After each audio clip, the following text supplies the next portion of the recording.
Halo guys, apa kabar kalian semua? Mimin di sini bakal melanjutkan alur cerita Sword Star. Disclaimer dulu bahwa kemungkinan besar ada perbedaan antara novel dan versi Donghua-nya, tapi alur cerita utamanya tetap sama. Jadi tanpa ragu, Mimin akan membawakan alur ceritanya. Jauh di udara, mata dewa raksasa itu menatap ke arah 40 prajurit. Suara tua terus bergema di benak mereka. Kalian semua, 40 prajurit berdasarkan kekuatan yang telah kalian tunjukkan di 2 level pertama. Maka di level ketiga ini, hanya 15 dari kalian yang akan mampu bertahan hidup. 15 dari kalian yang dapat bertahan hidup di level ketiga akan naik ke level keempat dan mendapatkan berbagai insentif. Sebelum kalian bertahan dari krisis di level ketiga, memasuki kapal perang dilarang. Melakukan hal itu akan membuat kalian langsung gagal dan kalian akan langsung jatuh ke dalam kehancuran. Kata-kata dari suara tua itu mengejutkan Lo Feng. Bagaimana mungkin hanya ada 15 orang yang selamat? Mayoritas prajurit langsung mulai khawatir. Mereka yang berhasil melewati level ketiga pasti luar biasa. Tetapi tetap saja, lebih dari setengahnya akan mati. Selain segelintir orang seperti Lo Feng, prajurit lainnya tentu tidak akan cukup berani untuk mengatakan bahwa mereka akan selamat dari level ini. 2 suara ledakan lainnya terdengar, dan cabang-cabang dan dedaunan besar terlihat menyebar. Mereka memancarkan cahaya keemasan yang menyilaukan, yang terus-menerus menyerang setiap prajurit suku. Setelah menerima cambukan langsung seperti itu, seorang prajurit yang menyedihkan, yang hanya memiliki kekuatan dari 1% kekuatan dewa, musnah menjadi ketiadaan. Para penyintas beruntung lainnya menyaksikan dengan kaget. Bahkan Lo Feng pun menoleh. Prajurit yang telah bergerak sebelumnya adalah makhluk hidup dari tumbuhan, dan salah satu bunga berwarna merah cerah yang menjadi bagian dari makhluk ini mencibir berkata, Menara Wuci menyebutkan bahwa hanya 15 yang bisa bertahan hidup, tetapi itu tidak melarang kita untuk saling bertarung. Semakin banyak aku menghabisi, semakin sedikit lawan yang tersisa. Siksaan dari dunia mini yang baru saja mereka alami di tingkat kedua telah menyebabkan sebagian besar prajurit mengalami luka parah. Yang terlemah bahkan tidak memiliki 1/1000 dari kekuatan puncak mereka. Beberapa prajurit yang menganggap dirinya terluka parah segera berhamburan ke segala arah sambil berusaha semaksimal mungkin menjaga jarak aman dari prajurit yang lebih kuat. Namun jauh di angkasa, mata ilahi telah menyelimuti area yang berada dalam jarak 1 miliar kilometer dari wilayah cahaya. Tidak peduli seberapa keras mereka mencoba melarikan diri, tidak ada cara bagi mereka untuk keluar dari area ini. Pada saat itu, area yang berada dalam wilayah cahaya mata ilahi terjadi kekacauan total. Lo Feng berdiri terpaku di tempatnya, mengabaikan segala sesuatu di sekitarnya. Selain itu, tidak ada satupun prajurit yang berani mendekatinya. Bahkan prajurit yang paling sombong, yang merupakan makhluk hidup dari tumbuhan, tidak berani menyerangnya. Mata dewa raksasa yang tinggi di angkasa tiba-tiba menyala. Garis-garis cahaya keemasan bersinar turun dan perlahan menyebar. Beberapa prajurit yang masih bertarung sebelumnya tiba-tiba merasa seolah-olah jiwa mereka terkena dampak tiba-tiba. Banyak dari mereka yang berhenti bertarung satu sama lain untuk sementara waktu. Pertama dan terutama, mereka harus fokus pada pertahanan yang waspada. Tidak seorang pun tahu bahaya macam apa yang mengintai di level ketiga. Jika itu adalah bahaya yang sangat mengerikan dan mereka tetap terganggu dengan semua pertempuran, maka mereka benar-benar akan mendapatkan malapetaka bagi diri mereka sendiri. Beberapa saat kemudian, 3 dari 40 prajurit itu musnah. Ketiganya sudah hampir mati karena luka parah yang diderita saat berada di level kedua. Mereka baru saja diinjak-injak sampai mati. Bahkan harta karun, baju sirah, dan senjata mereka yang berwujud mesin pun diambil dari mereka.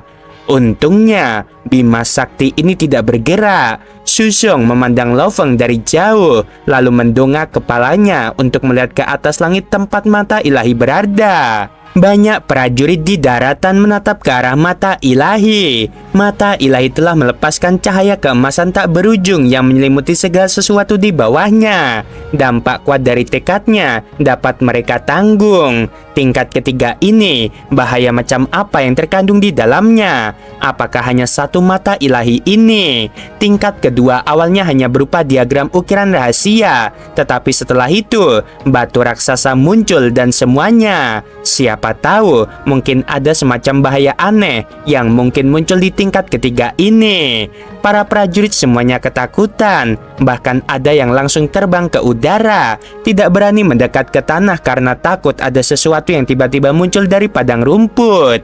Cahaya keemasan yang tak berujung bersinar di padang rumput, dan pada setiap prajurit, kekuatannya secara bertahap meningkat. Dampak tekad menjadi semakin kuat. Mungkinkah ini tingkat ketiga Menara Wuci, sebuah ujian kemauan?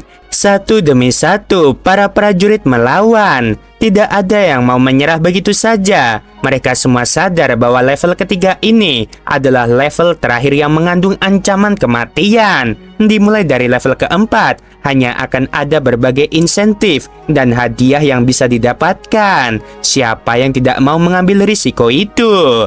Lo Feng menahan dampak dari tekadnya sambil mendesah pelan.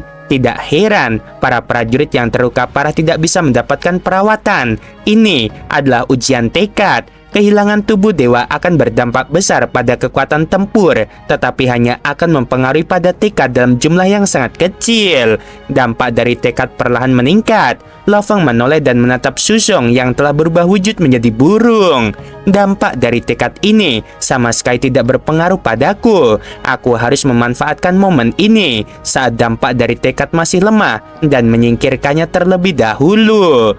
Kecepatan Lo Feng meroket, dan tanpa penundaan lebih lanjut, dia terbang menuju Shusong yang jauh di kejauhan. Shusong tengah berusaha menahan dampak dari tekad itu sambil tetap waspada terhadap sekelilingnya. Dia mungkin memiliki senjata burung yang memiliki kemampuan melarikan diri yang mengagumkan. Tetapi sebelumnya, ketika dia berada di tingkat kedua Menara Wuci, dia mengalami cedera serius karena kemampuan bertarung yang relatif lemah. Meskipun dia mampu memulihkan diri selama waktu istirahat, saat memasuki tingkat kedua, dia hanya berhasil memulihkan sekitar 50% dari tubuh dewanya. Kekuatannya hanya tersisa 1/10 dari yang dimilikinya saat memulai. Tentu saja, dia harus lebih waspada. Shusong melihat seberkas cahaya terbang ke arahnya dari jauh. Itu Bima Sakti. Shusong tercengang, dia takut dengan Bima Sakti ini. Shusong berubah menjadi seekor burung putih besar dan menambah kecepatan terbangnya. Pada saat yang sama, ia mengirimkan transmisi suara. Bima Sakti, Bima Sakti, kita berdua dari pasukan timur. Mengapa kau harus mengejarku dengan susah payah? Jika aku tidak menghabisimu, siapa lagi yang harus kuhabisi? Lo Feng membahas transmisi suara itu dengan dingin. Shusong tiba-tiba merasakan hatinya hancur. Sebelumnya, ketika mereka baru saja memulai di lantai pertama Menara Wuci, dia telah melancarkan serangan diam-diam terhadap Lo Feng. Saat itu, dia berkata kepada Lo Feng seperti ini, "Kamu adalah rekrutan baru. Jika aku tidak menghabisimu, siapa lagi yang harus kuhabisi?" Sekarang keadaannya tiba-tiba terbalik. Shusong putus asa saat dia menjawab melalui transmisi suara. Bima Sakti, selama kamu mengampuni aku bersedia memberikan harta karun berbentuk robot ini sebagai hadiah untuk mengungkapkan permintaan maafku. Lo Feng hanya menjawab dengan mendengus dingin. Meskipun tujuannya adalah untuk menembus level-level di Menara Wuci ini, Lo Feng tidak benar-benar tertarik untuk menghabisi. Namun, dia benar-benar membenci orang-orang seperti Shusong. Di hadapan seseorang, mereka bertindak seolah-olah mereka adalah saudara. Namun saat seseorang berbalik, mereka akan menerkam. Dulu ketika Lo Feng masih bukan siapa-siapa, dia pernah disergap secara tiba-tiba oleh rekannya Mo Luo saat melakukan perjalanan di sekitar Gunung Catatan Iblis. Sejak saat itu, Lo Feng telah memupuk kebencian yang mendalam terhadap karakter seperti dia. Shusong, tentu saja dia harus menghabisinya. Lo Feng mengejarnya sementara Shusong melarikan diri. Shusong berubah menjadi seekor burung putih besar, dan meskipun kekuatannya hanya 1/10 dari kekuatan awalnya, kecepatan terbangnya masih jauh lebih cepat dari Lo Feng. Kecepatan Dewa Cakar Emas Lofeng segera melonjak. Dia memiliki sayap sawu yang mahir dalam akselerasi selama penerbangan. Dia mungkin tidak membawanya ke dunia jin, tetapi dia telah mempelajarinya dengan cermat selama lebih dari 8 juta era. Dia juga telah mempelajari sayap sawu sebagai harta karun secara keseluruhan, bersama dengan banyak teknik rahasia lainnya, dan teknik tubuhnya sangat cocok untuk akselerasi. Kecepatan Lofeng segera meroket. Shuzong menoleh ke belakang dengan ekspresi bingung. Apa yang harus aku lakukan agar aku bisa pergi? Lofeng menyampaikan pesan suaranya dengan sangat acuh tak acuh. Ketika kamu pergi untuk selamanya, tentu saja aku akan melepaskan dirimu. Mereka terbang satu demi satu. Keduanya bergerak dengan kecepatan yang sangat cepat. Area di bawah domain cahaya diselimuti oleh mata ilahi. Lebarnya hanya 1 juta kilometer. Dengan kecepatan mereka saat ini, mereka tidak akan membutuhkan lebih dari 1 detik untuk melintasi seluruh wilayah dalam domain cahaya. Inilah sebabnya Shuzong mengikuti rute berbentuk busur saat terbang, berbelok-belok saat ia mencoba yang terbaik untuk terbang. Lofeng tidak dapat mendekatinya bahkan setelah setengah menit mengejarnya. Mungkin karena ia sedang menghadapi kematian yang tak terelakkan, Shuzong mengerahkan seluruh kemampuannya. Atau mungkin senjata burung itu sangat ahli dalam terbang. Jika aku mengeksekusi jilid kedua Extermination, aku bisa menangkapmu dalam sekejap. Lofeng menggelengkan kepalanya sendiri. Di Nine Smoke, dia berani mengeksekusi jilid kedua Extermination karena daerah itu belum berada di bawah kendali para pejuang. Namun di Menara Wuchi, setiap gerakan yang dia lakukan tampak diawasi dengan ketat. Jadi wajar saja jika dia menahan diri untuk tidak mengeksekusi jilid kedua Extermination. Mari kita lihat berapa lama kau bisa bertahan. Lofeng terus mengejar, memaksa Shuzong untuk tetap waspada tanpa ada kesempatan untuk bernapas. Shuzong merasa amat sedih, kesal, dan menyesal. Waktu terus berlalu. Mata ilahi yang berada tinggi di langit memancarkan cahaya keemasan yang mengandung tekad dengan dampak yang terus meningkat. Pada awalnya, mereka semua mampu menahan dampaknya dengan mudah, tetapi sekarang sejumlah prajurit merasa tertekan. Dampak dari tekad ini telah mencapai batas tertinggi dari seorang ahli hukum atau Universe Master. Beberapa prajurit sudah dalam penderitaan yang amat sangat. Mereka semua mungkin adalah prajurit elit, tetapi dalam hal tekad, sebagian besar dapat dianggap telah berhasil menembus batas untuk mencapai tekad pada tingkat dewa sejati. Sementara masih ada segelintir yang belum mencapai standar ini. Sambil berusaha menahan dampak dari tekad ini, ada prajurit yang terus bertarung dan menghabisi, terutama prajurit yang secara pribadi merasa bahwa mereka kurang memiliki tekad. Terlebih lagi, mereka mengerahkan seluruh tenaga mereka untuk melenyapkan lawan. Semakin banyak kita menghabisi, semakin sedikit lawan yang kita miliki. Selama 15 orang terakhir masih berdiri, semuanya akan berakhir. Segalanya menjadi gelap. Lebih dari 30 prajurit berubah menjadi garis-garis cahaya yang mengalir dan terbang dengan kecepatan tinggi sambil sesekali berpapasan satu sama lain. Dalam keadaan seperti itu, di mana mereka harus berjuang untuk hidup mereka sambil menahan dampak dari tekad. Saat mereka lengah, mereka kemungkinan akan terkena serangan. Mereka yang lebih lambat atau memiliki kekuatan yang lebih lemah secara bertahap akan mulai dimusnahkan. Jumlah prajurit mulai berkurang. Saat dampak dari kekuatan mata ilahi yang tinggi di langit bertambah kuat, para prajurit menjadi semakin takut. Sebelumnya, saat mereka semua bertarung satu sama lain, dampak dari kekuatan mata ilahi hanya menjadi ancaman kecil. Namun sekarang, dampak dari kekuatan itu secara bertahap mulai melampaui batas daya tahan bagi sejumlah prajurit ini. Ketika dampak dari kemauan keras melampaui batas akhir seorang ahli hukum, 9 prajurit yang terbang dengan kecepatan tinggi sambil menghindar dan bertarung mulai mengalami kejang-kejang di sekujur tubuh mereka. Saat berikutnya, mereka jatuh ke dalam keadaan tidak sadarkan diri, lalu pingsan. Jelas dampak dari tekad itu terlalu berat untuk ditanggung. Dan jauh di sana, mata ilahi itu menyemburkan 9 aliran cahaya ungu yang menusuk mata. 9 aliran cahaya ungu menyambar 9 prajurit tak sadarkan diri yang terjatuh, mengakibatkan mereka musnah. Hanya menyisakan potongan baju sirah, harta karun jenis mesin, dan beberapa barang lainnya. Lo Feng yang sedang mengejar Xu Zhong terbang melewatinya dengan kecepatan yang sangat tinggi. Dia bersiul dan dengan satu lambaian tangannya mengumpulkan semua barang milik salah satu dari 9 prajurit yang tertinggal. Itu harta yang cukup banyak. Dia menyapu sekeliling. Tingkat ketiga menara Wuci ini menawarkan peluang yang cukup bagus untuk merebut sejumlah besar harta. Jika aku melewatkan kesempatan ini, aku tidak tahu apakah aku akan pernah menemukan kesempatan lain di masa depan. Setiap prajurit pada hakikatnya adalah gudang harta karun yang bergerak. Hampir setiap prajurit setidaknya memiliki 2 harta karun jenis mesin. Bagaimanapun, mereka telah berhasil melewati level pertama dan kedua. Di kejauhan, Xu Zhong masih berusaha sekuat tenaga untuk melarikan diri. Aku harus melarikan diri. Aku ingin melarikan diri. Aku tidak boleh mati. Dampak dari tekad ini menjadi terlalu kuat. Kurasa aku tidak akan sanggup menahannya lebih lama lagi. Mata ilahi bersinar di padang rumput dan pada setiap prajurit. Kekuatan tekad dari sinar emas itu mengandung dampak yang semakin kuat seiring berjalannya waktu. Meskipun cukup lambat, prajurit yang tidak mampu menahan dampak yang semakin besar hanya punya satu jalan keluar, yaitu kematian. Hanya 15 yang bisa bertahan hidup.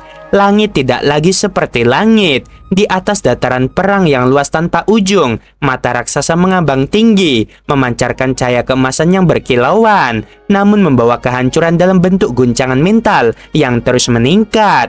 Tidak ada tempat untuk bersembunyi, tidak ada tempat untuk lari. Setiap makhluk yang berdiri di bawahnya seakan direnggut dari kewarasan mereka, sedikit demi sedikit, sepotong demi sepotong. Di antara para pejuang yang bertahan, Xu Zhong, seorang prajurit senior yang telah melewati ratusan perang, dia mulai goyah. Jiwanya berguncang hebat. Di dalam pikirannya, suara mengerikan dan gemuruh gaib bertabrakan seperti gelombang badai. Dari kejauhan, ada cahaya hitam membelah udara. Itu bukan cahaya, itu adalah Lo Feng dalam wujud dewa cakar emas melesat menuju Xu Zhong. Xu Zhong menjerit dalam pikirannya, aku harus tetap sadar, tapi tubuhnya mulai oleng seperti layang-layang yang putus talinya.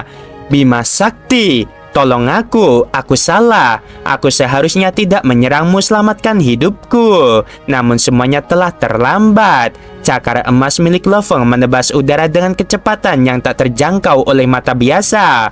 Serangan itu bukan sekedar tebasan, itu adalah penghakiman. Burung putih raksasa yang ditunggangi Xu Zhong, makhluk perang langka yang dikenal sebagai burung bip, mengeluarkan suara serak sebelum tubuhnya terjun bebas, membentuk kawah di daratan saat menghantam tanah. Lo Feng tanpa ekspresi mendarat di sebelah bangkai itu. Matanya yang tajam memandang tubuh Xu Zhong yang sudah tak sadar, perlahan-lahan membusuk di bawah tekanan dari mata Dewa Langit. Para prajurit lain yang bertempur dari kejauhan hanya menoleh sesaat. Tidak satupun dari mereka berani bergerak. Mereka tahu siapapun yang mendekati Lo Feng saat ini adalah bunuh diri. Cahaya ungu misterius menukik dari langit, menghantam tubuh Xu Zhong. Dalam sekejap tubuhnya musnah. Yang tersisa hanyalah serpihan baju sirah, gelang luar angkasa, dan sebuah mesin berharga. Dengan tenang, Lo Feng melambaikan tangannya. Semua benda itu menghilang, terserap ke dalam ruang penyimpanannya. Tanpa membuang waktu, ia melesat kembali menuju pusat pertempuran yang masih terus berkecambuk. Jumlah prajurit terus menurun secara brutal, 28, 26, 23. Sebagian besar tidak terbunuh oleh musuh, tetapi oleh tekanan mental dari mata dewa itu sendiri. Mereka yang tersisa mulai gila, bertarung seperti binatang yang terpojok, dipicu oleh ketakutan dan ketamakan. Enyahlah! Teriak gemuruh meledak saat Lo Feng kembali terjun ke tengah kekacauan, mengejar barang-barang berharga yang tertinggal dari prajurit yang baru saja musnah. Beberapa prajurit lain melihat peluang dan melompat menuju harta itu. Tapi saat melihat sosok Bima Sakti melesat dari arah yang sama, mereka menghentikan langkah mereka dan memutar balik tanpa ragu. prajurit Bima Sakti, mustahil kita mendahulinya. Ketakutan mereka bukan tanpa alasan. Mereka tahu mendekati harta di tempat yang sama dengan Lo Feng adalah menandatangani surat kematian mereka sendiri. Di sisi lain medan pertempuran, sesosok makhluk tumbuhan raksasa membentang. Cabang-cabangnya seperti akar neraka, menyebar ratusan juta kilometer, mencangkup wilayah luas. Karena ukurannya, ia mampu merebut banyak harta hanya dengan menjangkau area yang lebih besar. Namun, bahkan makhluk seperti itu tidak kebal terhadap guncangan mental dari mata dewa. Bunga utama di tengah tubuhnya menjerit seperti wanita yang histeris. Matilah kalian semua. Cabang-cabangnya menebas membabi buta. Cahaya keemasan melesat ke segala arah. Tapi para prajurit sudah menjaga jarak, hanya mengamati menunggu saat yang tepat. Dan saat itulah semuanya berakhir. Jeritan terakhir makhluk tumbuhan bergema. Lalu seluruh tubuhnya terlepas, terpecah, tercabik oleh tekanan mental. Kesadarannya lenyap. Mata-mata para prajurit bersinar. Barang-barang berharga jenis mesin terlempar dari tubuh yang musnah itu.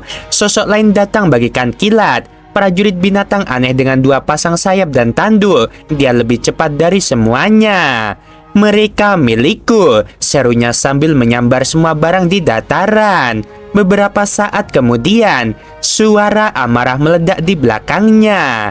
Sialan kau, prajurit Bima Sakti. Aku memang tidak sekuat dirimu, tapi aku terbang jauh lebih cepat. Dia menoleh dan jantungnya hampir berdebar kencang. Lo Feng telah berubah, bukan lagi dewa cakar emas. Itu burung bib, seru binatang bersayap itu, matanya membelalak.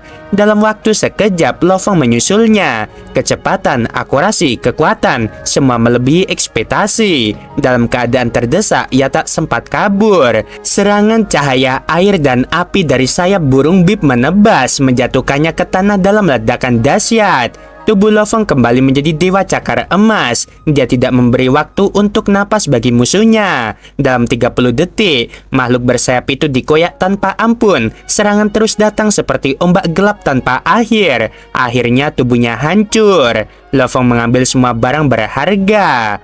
Kau kuat, tapi tetap tak cukup. Satu demi satu mereka tumbang. Para prajurit yang tersisa hanya bisa menyaksikan dari kejauhan. Ketakutan dan kekaguman menghantui mereka. Guncangan mental meningkat saat jumlah prajurit mencapai 15. Tekanan mental dari mata dewa melampaui batas, setara dengan dewa sejati tingkat atas, hampir menyentuh dewa sejati ruang hampa. Hanya satu prajurit yang tidak terguncang, yaitu Lo Feng. Pikirannya telah ditempa selama jutaan era di ruang warisan. Bahkan tekanan mental yang menghancurkan jiwa tidak bisa menyentuhnya sekarang.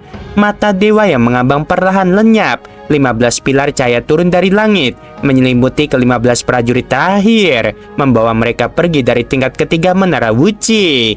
Lo Feng berdiri di antara mereka, tak terluka dan tak terguncang. Di medan penuh kehancuran dan darah, satu hal menjadi lebih jelas: jangan menantang Lo Feng, kecuali kau siap untuk mati. Oke guys, sampai sini dulu videonya. Sebelum video berakhir, Min mau bilang sungguh membagongkan. Terima kasih.